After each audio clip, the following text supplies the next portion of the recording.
Bonjour everyone, welcome back to the Waves of Your Soul.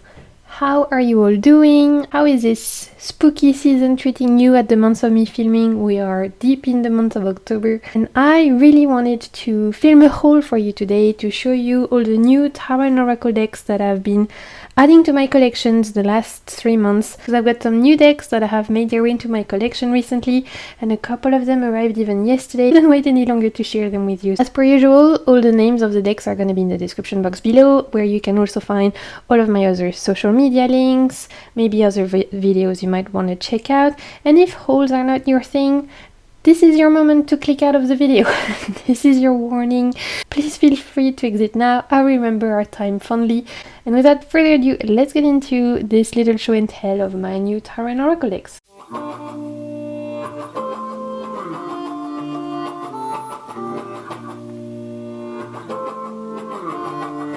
So how's everybody doing? Let me know in the comments, how have you been experiencing this spooky season, this eclipse season? There's a lot going on right now for the collective. I know a lot of us are feeling tired, overwhelmed, underwhelmed, just generally whelmed. And I don't hold the answers to any of the problem we face, but I thought that I could at least maybe take your mind temporarily off of your struggles by us looking at some beautiful cards and some beautiful new decks. Today I've got a mix of mass market and a mix of indie, which is kind of like usual. And I've got one thing that's not actually a tarot or an oracle per se, and I thought we could start with that because it's something very different, but something that I've been enjoying a lot. It's this little box right here. So it's called the 66 Talismans. It's actually a French creation. It's made by La Manufacture des Merveilles, which is a French indie shop where they sell crystals and some oracle decks and divination related things and occult related things. It's a really cool little shop. I'll leave the link down below. They've got so many really awesome creation, and this one I had been eyeing since it came out. The idea is that it's like a little oracle / talisman set that you can use both for divination or for magic. So I wanted to share that with you today because I've been really enjoying it.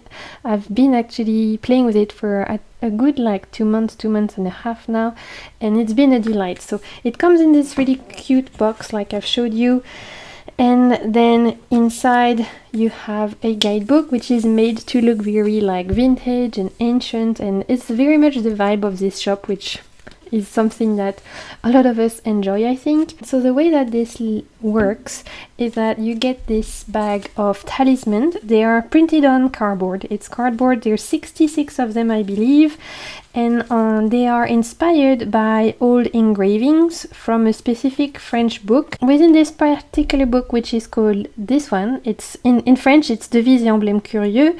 It's literally translates to curious symbols and emblems, and it's by Henry Hoffelen, and the drawings were made by Daniel de la Feuille, 1695. So the book where those symbols that have been chosen for the charms, they date back from 1695, and so when they've encountered this book, obviously it's public domain now. The creators here decided to pick some of their favorite symbols to print them on those little talisman cardboard things, and then to turn that into a charm casting / talisman set. So the way this works, as you can see, on each of the different little round charms, you will have a symbol that come from this particular grimoire, this particular old text from 1600s, and at the back you will have a Latin quote as well as the French translation. So technically this wasn't made necessarily for divination, this particular set. Those are really, because it's called the 66 Talisman set, it's really made for the purpose of magic. Each talisman represents something different, something that can help you, that if you were to put it in your wallet or carry it with you, put it under your pillow or whatever, it could help you get through a certain situation. And so in the guidebook you will find, I'm going to show you in a bit, that there is like a table of content and you can go to it and, for example, choose whether are you going through a particular career problem or a family challenge or a health challenge or a spiritual challenge or relationship. And then if, depending on what you're going through, it will offer some suggestions of the talismans that you can work with. So in that way, if you were to work with this as like a proper talisman of protection, of manifestation, of healing or whatever, then you would choose the talisman that corresponds to your problem and maybe sleep with it under your pillow, or carry it with you on your wallet, or put it in your altar, however you choose to work with talismans. But you can obviously also use this as a charm casting set, as like an oracle, as a divinatory thing, which is what I've been doing for myself, where you kind of put everything back in the little bag I've just shown you, mix them all in, pick the talisman by chance, and depending what you pick, this is like an advice for what you're going through right now. So for example, here it says my strengths are hidden, and then if we go into the guidebook, so it's the hidden, I don't know how you call that in English, the thing where you shoot big fire a cannon. Duh. Wow, I'm really stupid sometimes. I'm sorry. I'm a little tired, and so when I'm tired, my English can get even more discombobulated than it normally is, because if you don't know, English is not my first language.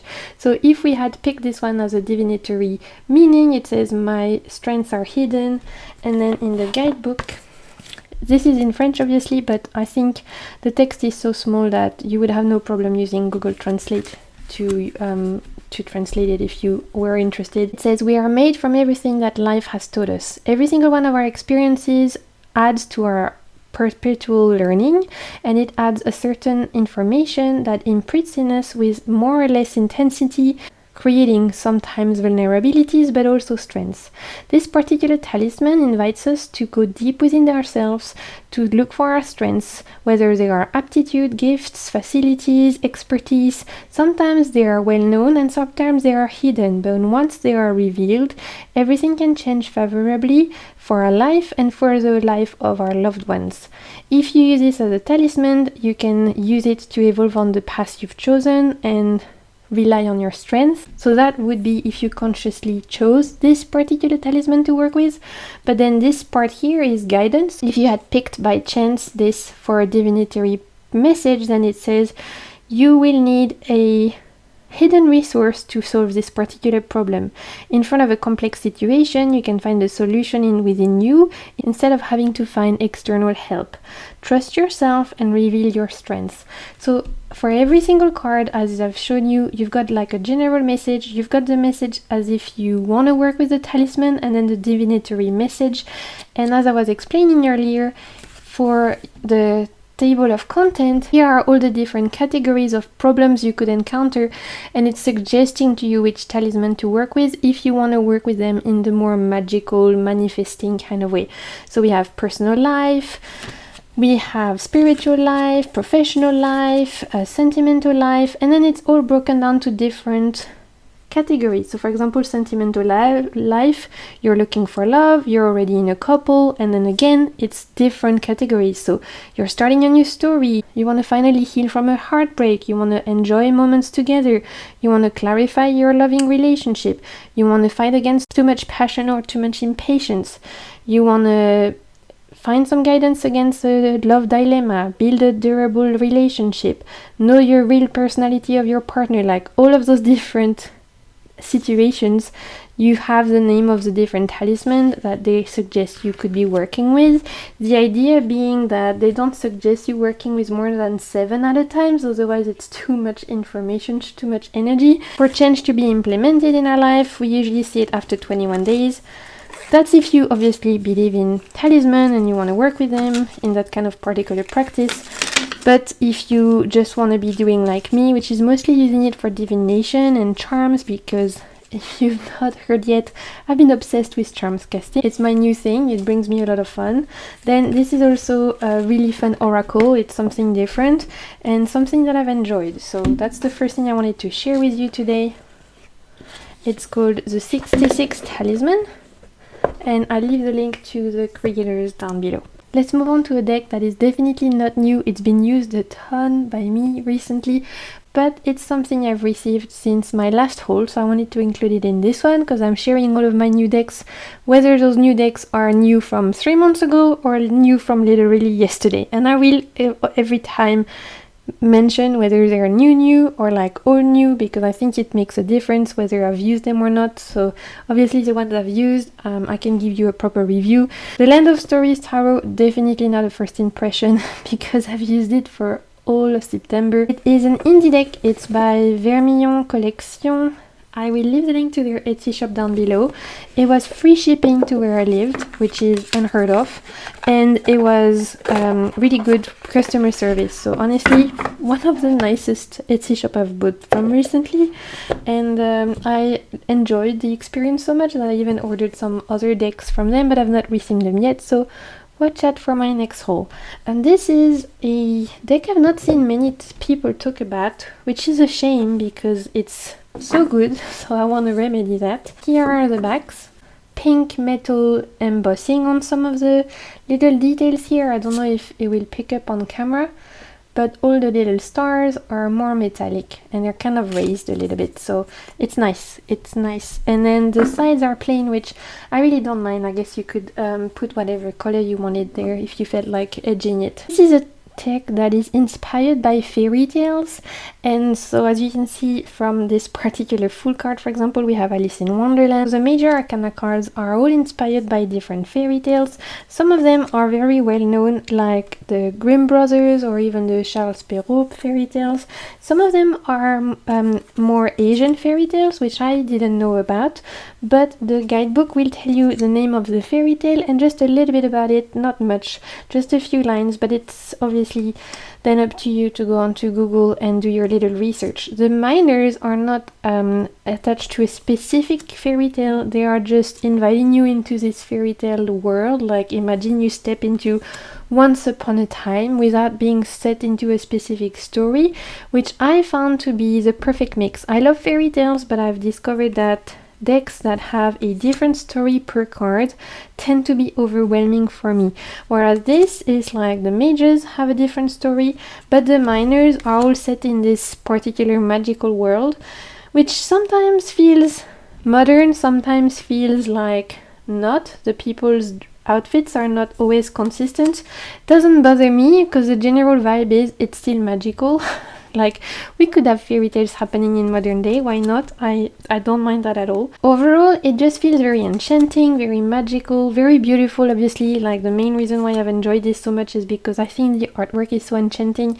It's a little bit young-like, obviously. This is giving very much like inner child vibes, but for me, fairy tales do speak to my inner child, so I enjoy working with a deck that is a lot more naive looking or childlike looking.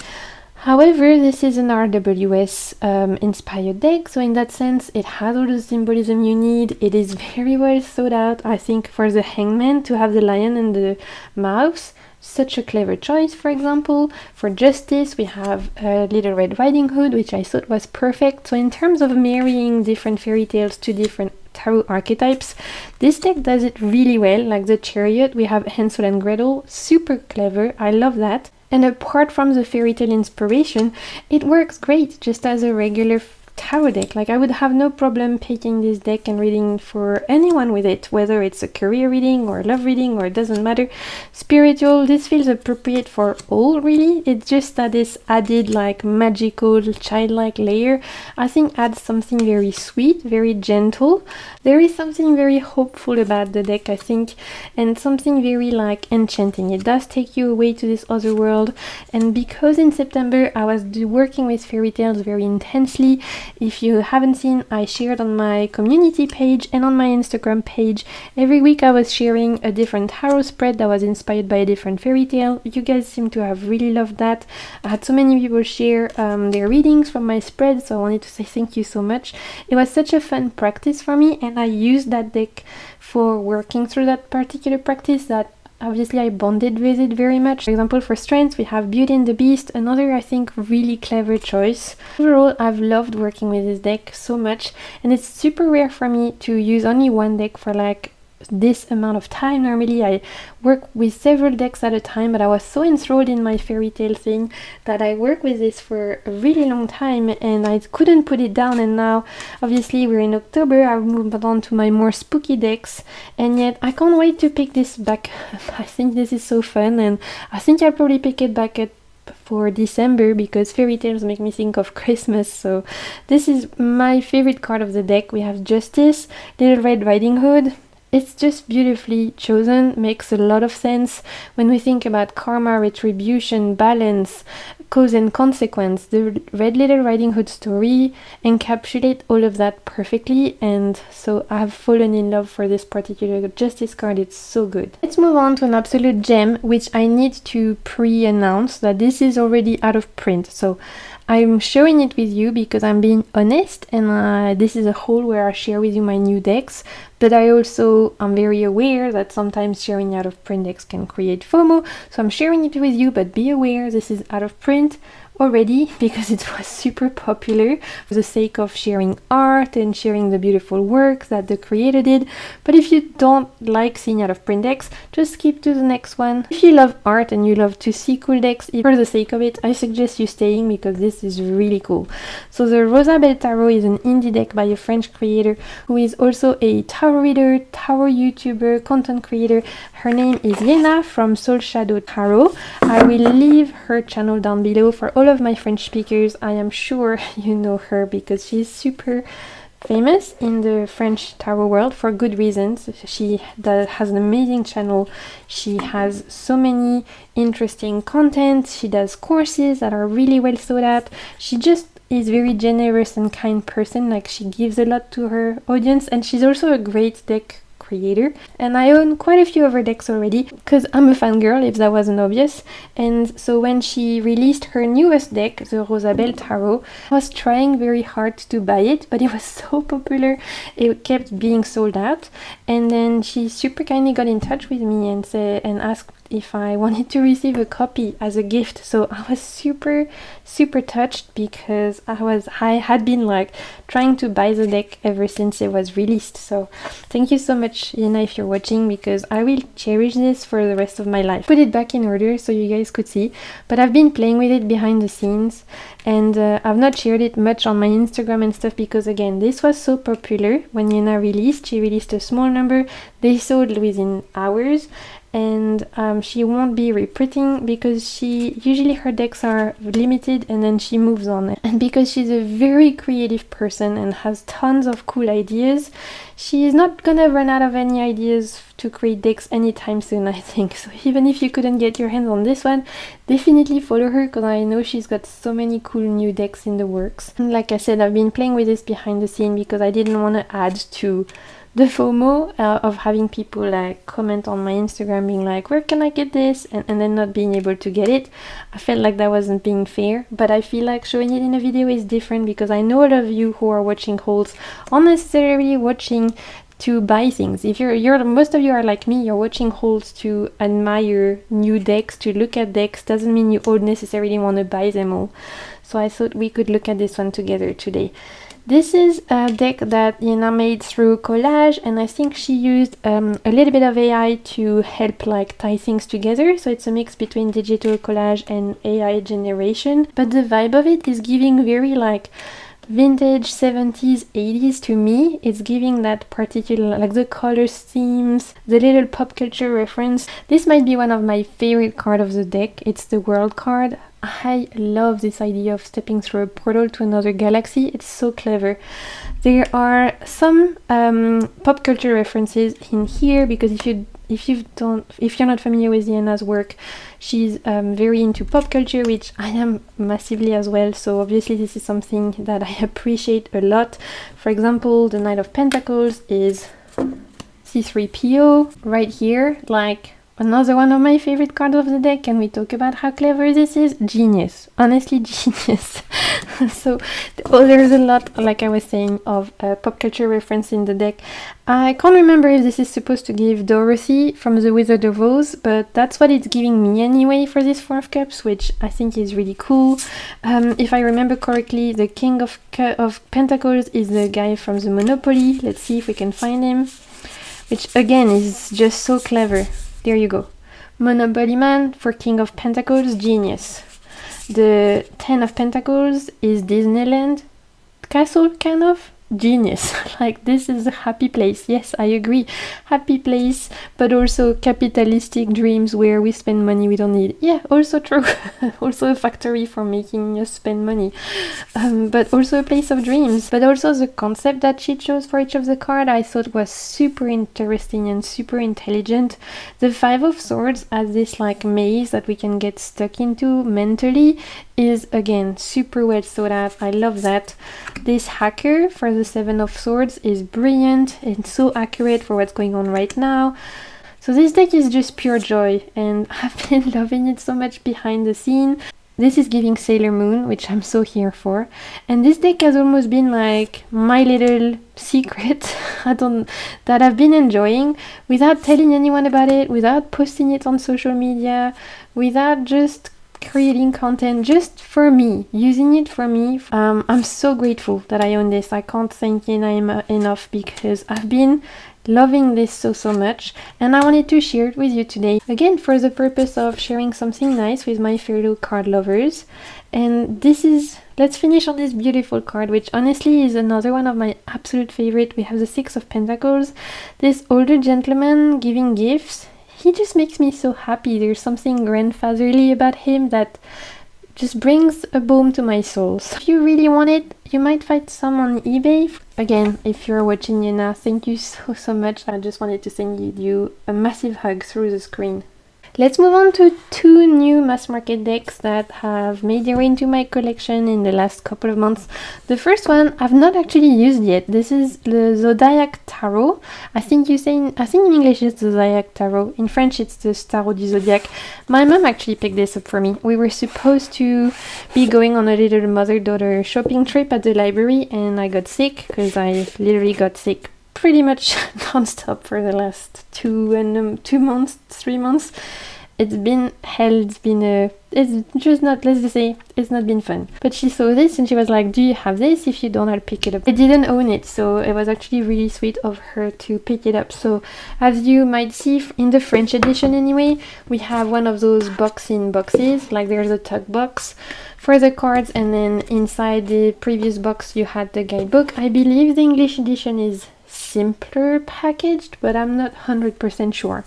In the French edition, the guidebook, you have a full page for each of the cards, which is cool, and you have keywords. The thing that makes this deck really unique and that got me excited to use it, even though I haven't yet, but that's because I've been using other decks, I'll get to it, is because this being the Zodiac Tarot, you have an astrological associations on the card.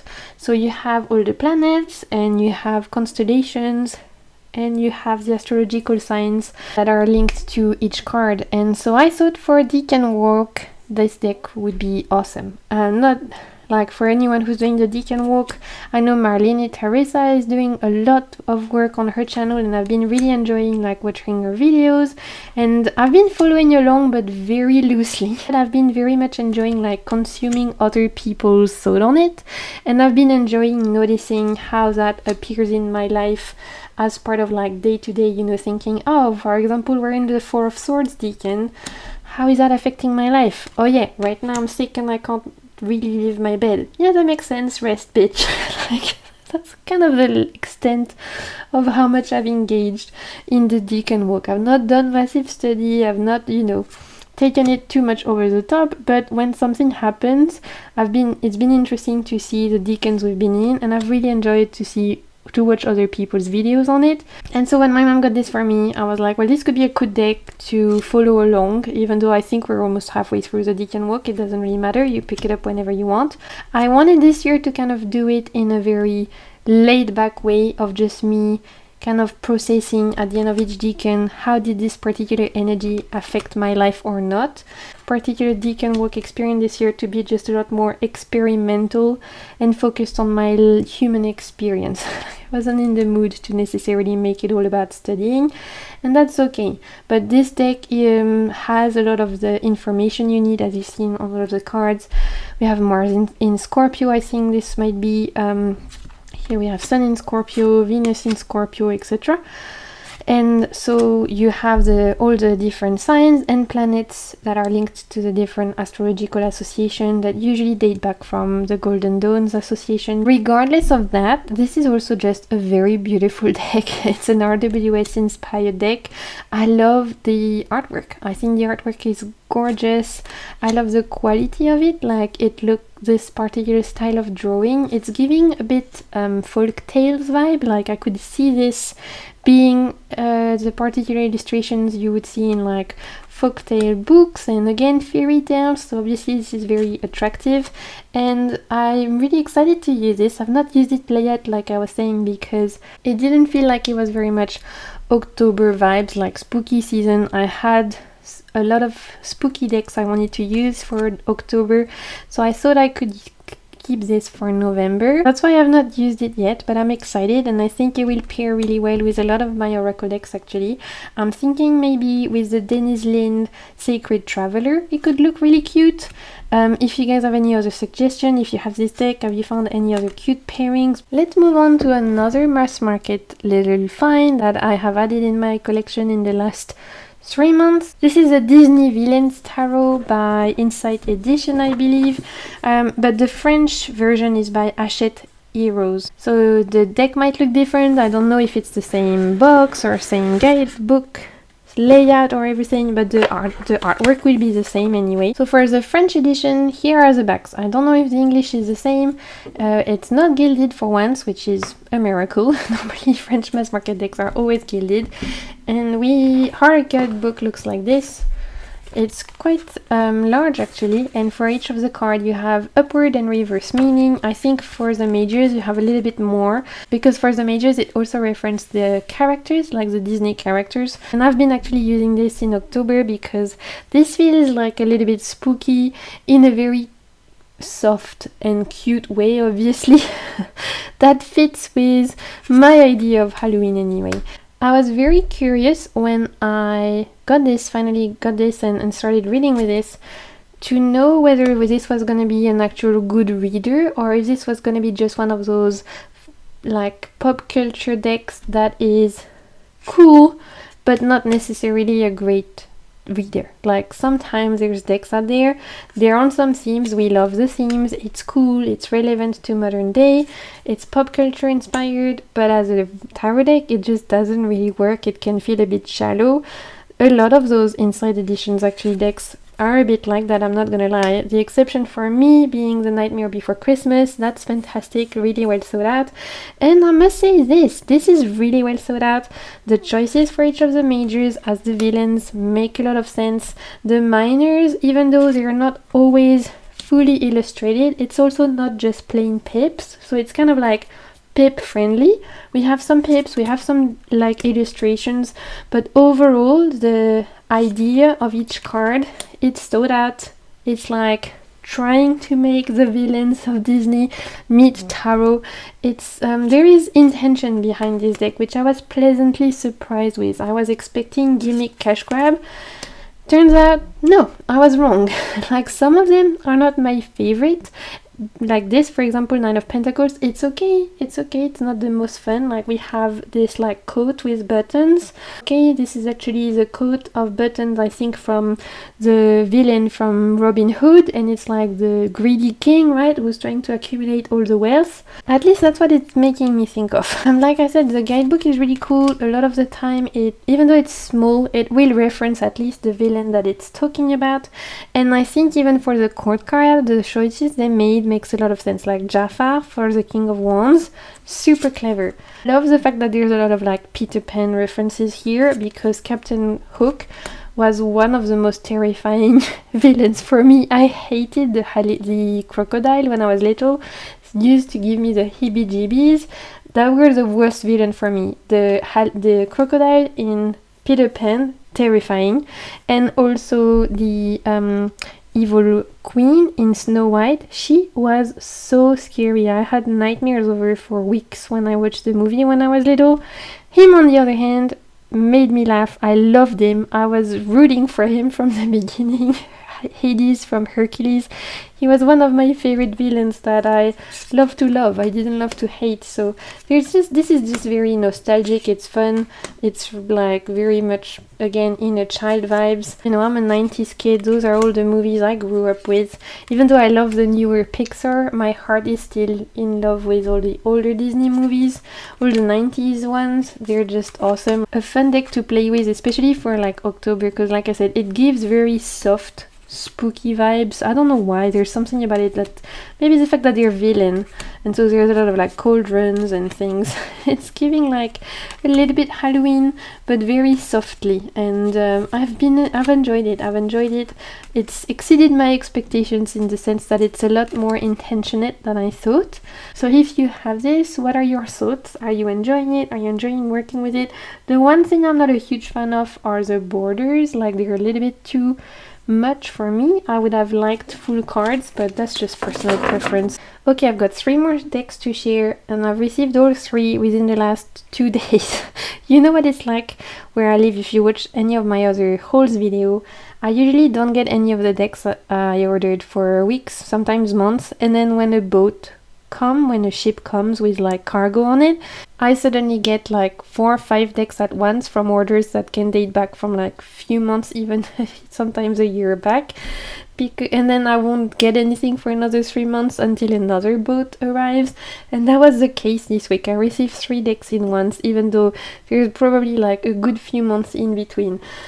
So I've not actually used those yet, but I thought as they all arrive now, let me film this haul for you, and then in my future favorites and stuff, I will share with you my full thoughts. Once I've used them, we'll do proper reviews. But for now, let's talk about the Pulp Tarot, which I know I'm probably one of the last people to have this.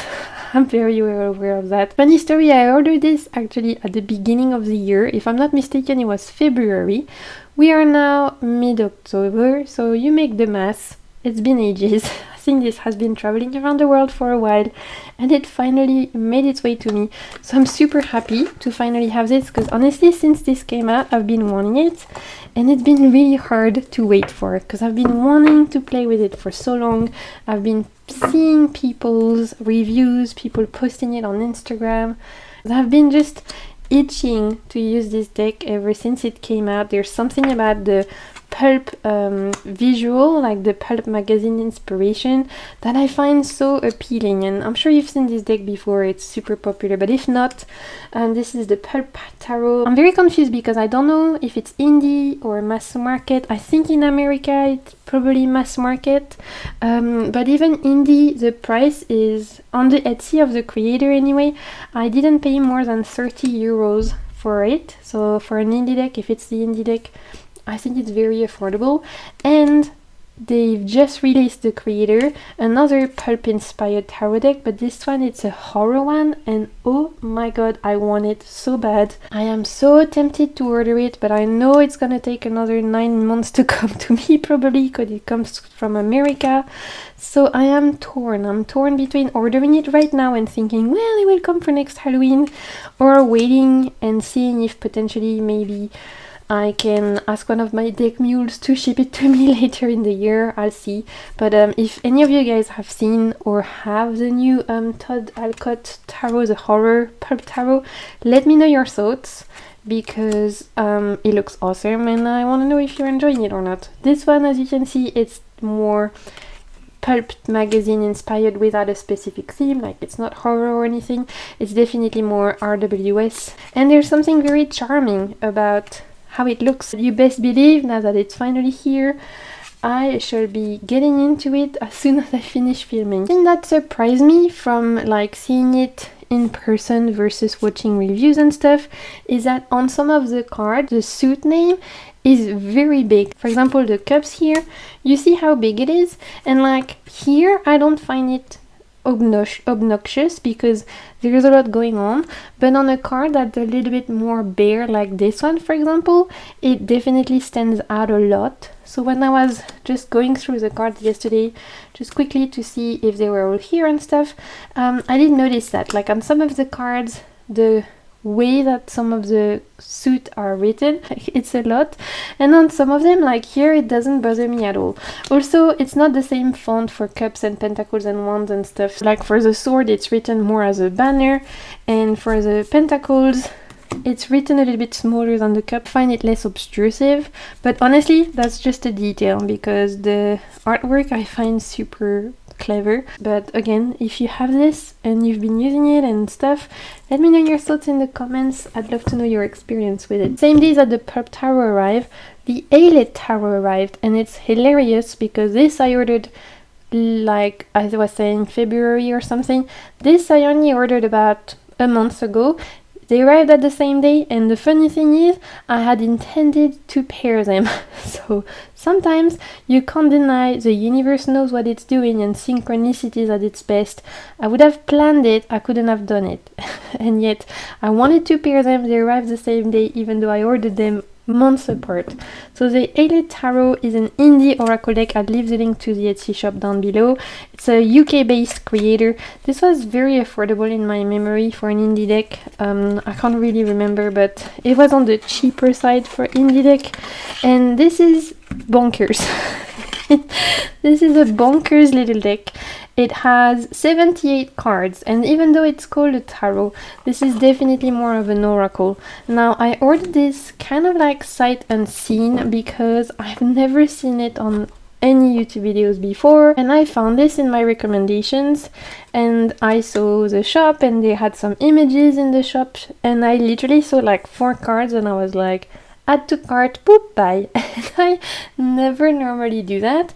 I never buy, or at least maybe not never, very rarely do I buy decks sight unseen because I like to know what I'm spending my money on. I like to make sure I like all the cards, so I like to do my research, watch walkthroughs and stuff. I couldn't find very many pictures of this on Instagram and stuff, and I thought, okay, I'm just gonna give it a go, I'm just gonna try it. So I've been actually playing with this for the last couple of days, just randomly pulling cards to kind of get the vibe of this, and let me tell you, this has definitely surprised me in the best way. The first thing I need to mention though is that the cardstock is very strange. It feels like plastic almost. I don't know, it might even be plastic. It's super bendy, feels a little bit plasticky. For my refill shuffler, this would be a dream, but for those of you who don't like the plastic feel of cards, this is not for you. So that's the one thing you need to know about. The tactile experience is different. The second thing is, even though it's called tarot, this is not following tarot structure. For each card we have a title, like an archetype almost, but they don't necessarily follow like the Fool, the Hierophant, the Magician and stuff. A couple of them do, but mostly it's just taking its own way. So this for me is definitely more of an oracle. And then as you can see, you have a little sentence at the top. Sometimes they make sense, sometimes they don't. I'm not gonna lie. I've used this deck and like I said, for the last couple of days, I've been like putting on the side my favorite cards, the one that I am confused by and the ones that I don't like. There's a majority of cards I like. There's a couple I don't. It's definitely a deck that stirs something within me. Whether it's fun, enjoyment, or confusion. Or empowerment, or like revelation, it stirs something within me. It doesn't leave me indifferent, which is very important in my practice, especially for those kind of decks that are apart, that are definitely like a little bit bonkers, a little bit quirky. Servated, sending to myself, I'm screaming. Okay, sure. Awkward. Describe social custom with care. You may give something away. This is giving Morgan's Tarot vibe. If you have the Morgan's Tarot, also pot skirt from the liminal space. If you have those oracle decks, they are strange, they are weird. You think they're gimmicks, but actually you use them and you realize, wow, this is reading me to filth and this is deeper than I thought. This is that, and the artwork I really enjoyed. Like, I think the artist is really cool, and I think that this paired with the Pulp Tarot is gonna be a hit. I can feel it. When I bought it on Etsy, I had the idea of pairing them together, even though I hadn't received the Pulp Tarot yet. There's something about it that was like, I think they will be good together, and I'm excited to give it a go because I think they really will. Denial, quick, hide anything that's burning. So clever. A lot of the sentences are great, honestly. I'm really enjoying them. The owned, follow orders, demon, eat that up. It's unapologetic. It's definitely unlike anything I have, and I'm so excited to use this to see how that works for a divination purpose, for like maybe even journaling purpose. This is one that's gonna be a lot of fun to work with. It's gonna be one that push me outside of my comfort zone, and I'm excited to get to know it more. So I'm curious, had you seen this deck before? Do you have it? What are your thoughts? I've not seen, like I said, I've never really seen anyone talk about it, so I'm curious. Potato. If you're real, you're at least the equal of a potato. Ain't that right? See, that's wisdom right there. Okay, last deck today, we have an indie tarot deck that I'm so pumped for. Again, this I really literally received like less than 48 hours ago, so this is almost like an unboxing, even though I couldn't help myself and I looked at the card already, and I even sent my friends some of the cards on Instagram already because I was like, look at how cool it is, but I've not read with it yet. This is the Eldritch Overload Tarot. This is an indie deck by, what are their name? I forgot the name of the company. They do D&D inspired stuff. Weird Works. There we go, Weird Work. This I ordered like a month ago and I received it now. So a month's shipping from the US is super fast in my book, so I was very impressed. This is created by a company that is specialized in Dungeons and Dragons related creations. Like they have an other oracle deck that I believe is used for like D&D character building and things like that, and they've made a tarot deck. I think it was last year that they made this, or earlier this year, I can't remember. Be warned, this deck is giving glitter extravaganza, okay? If you're a sad puss and you don't like glitter, skip ahead. This deck is not for you because bam! On all of the cards they are like glitter accent, and it's great, honestly. It's giving holographic cyborg fantasy. Look at this.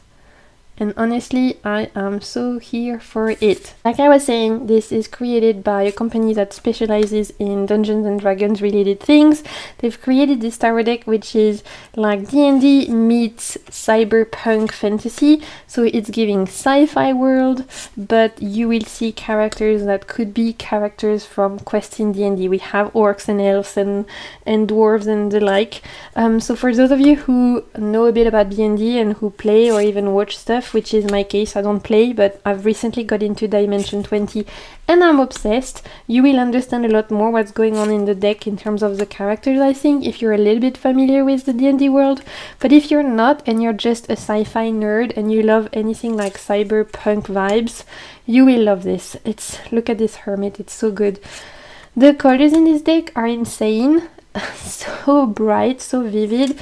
And I was so surprised because the choices of the cards are so strong, and I thought that this was going to be just one of those fantasy sci-fi decks with not necessarily any depth to it apart from the fact that it's pretty and it's glittery and it's cool.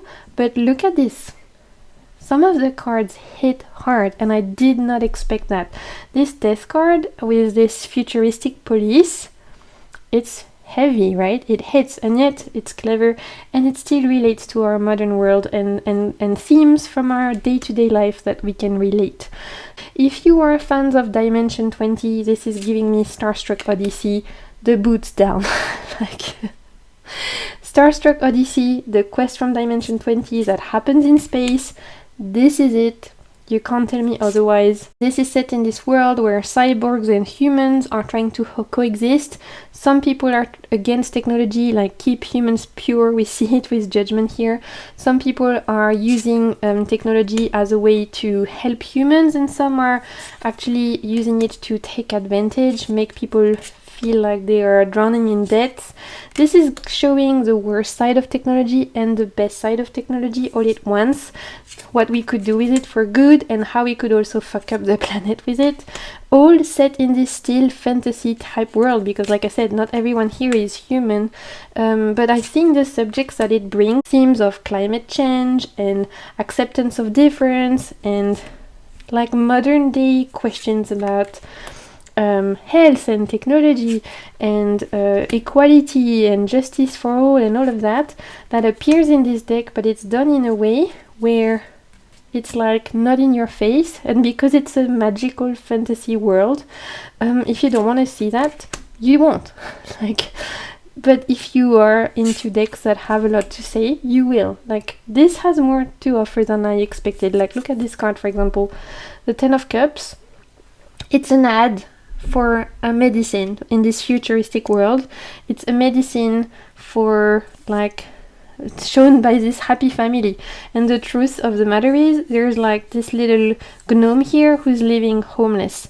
So the Ten of Cups, Ten of Potions, Ten of Cups in this case, could also be about this illusion fantasy. Like, this is an ad, it's not reality. The reality is this person is homeless in the streets. The colors pinks and blues and turquoise and purples, like, sign me up. Those are my faves colors anyway. I love all the glitter, and I'm, like I said, particularly impressed at the choices. They're strong. You can see that the people that made this deck, they understand tarot. They take you into this cyberpunk fantasy. So I think for reading, it's gonna give so many cool hits. Like, my intuition is gonna be on fire with this, because there's so much to dive into on each card. It's really interesting. This Queen of Swords is so cute with her little cat. I love her. So yeah, I will talk about it more once I have obviously like used it. I want to make a proper opinion, but from flicking through the cards, spending time with each card, learning this world a little bit just from first impressions, I can tell you I'm very impressed, and I'm excited to see now in use like how deep it goes. Look at how cute this Queen of Coins is too. All the queens in this deck are just adorable. I love her with her little unicorn bunnies. I can't, come on, that's adorable. Too cute. So here you have it, my friends, just a good old-fashioned haul, my new Tarot and Oracle decks that made their way into my collection. Thank you so much if you made it this far. I appreciate you so much for being here, and thank you for being so patient with me whilst I've been navigating some difficult months. I know I've not been as present on my channel as I would like. I'm very grateful that you are all kind and supportive every time I go through those more like quiet times, so thank you so much for that. Let me know in the comments what are the new decks you've been enjoying, whether it's tarot, oracle, indie, mass market. Let's have a chat, and until my next video, I'm sending you so much good vibes, and keep navigating the waves of your soul.